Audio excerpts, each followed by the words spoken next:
Disclaimer, I'm not responsible for your tomfoolery.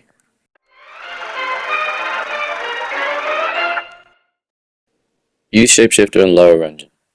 If you've been watching my channel for a while now, you will probably know this is like the best method because like I always end up doing it on video. Essentially, if you go to lower engine on skilled, you will end up seeing nobody there, which is why you should take that opportunity to close all the doors, as many as you can, change into someone you don't like the look of, and I guess start going on a killing spree.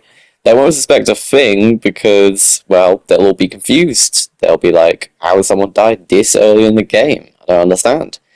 Overall, it's a pretty neat method, though, because it's like you're away from everyone else. You're quite isolated, so that means that no one can really suspect that it's you, unless you end up doing something stupid.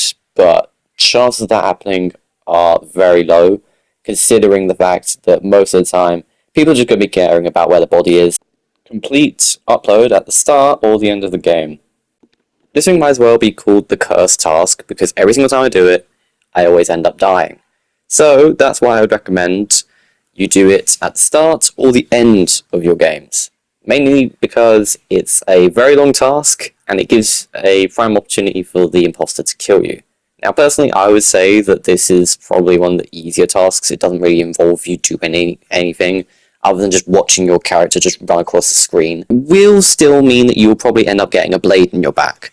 So personally, I'd probably recommend that you do this at the beginning or the end of your game, because that way at least you'll be able to play out your game rather than getting killed right off the bat, which is always so annoying. But yeah, I think that that's definitely led to my survival rates being a bit higher in games. Observe the other players around you.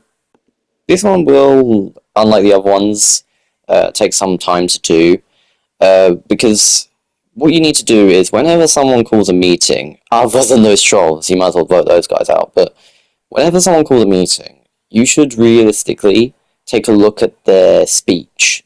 What are they using to convince people that they are innocent? And that can be in air quotation marks, by the way.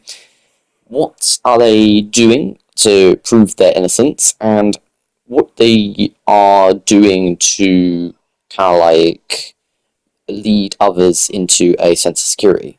Personally, I would say that this should be used for yourself. You can see what they're doing and apply that to yourself, because then you can end up using their skills to make sure that you don't get voted out. It's one of the smartest things you can do, and most of the time it works unless you've got a very smart player.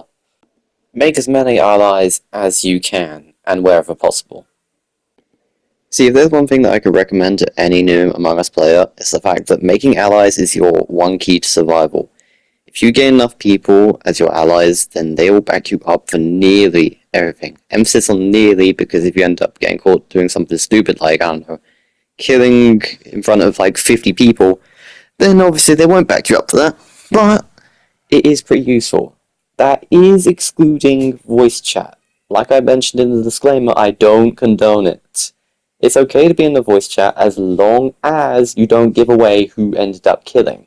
Or, say for example, if one person's the imposter, I shouldn't really tell everyone who it is because that'd be stupid.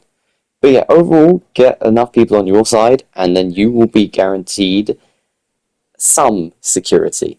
I don't want to say a win because obviously that's not true. Because, you know, you do something stupid, that ain't gonna work. Always turn off lights. This one is super useful, mainly for imposters.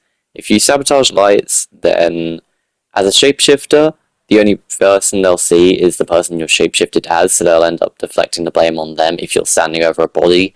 And if you're a phantom, you can basically just disappear into thin air. It's a win-win situation unless it wears off, in which case you should have really vented beforehand. That's a very useful thing they added into the game.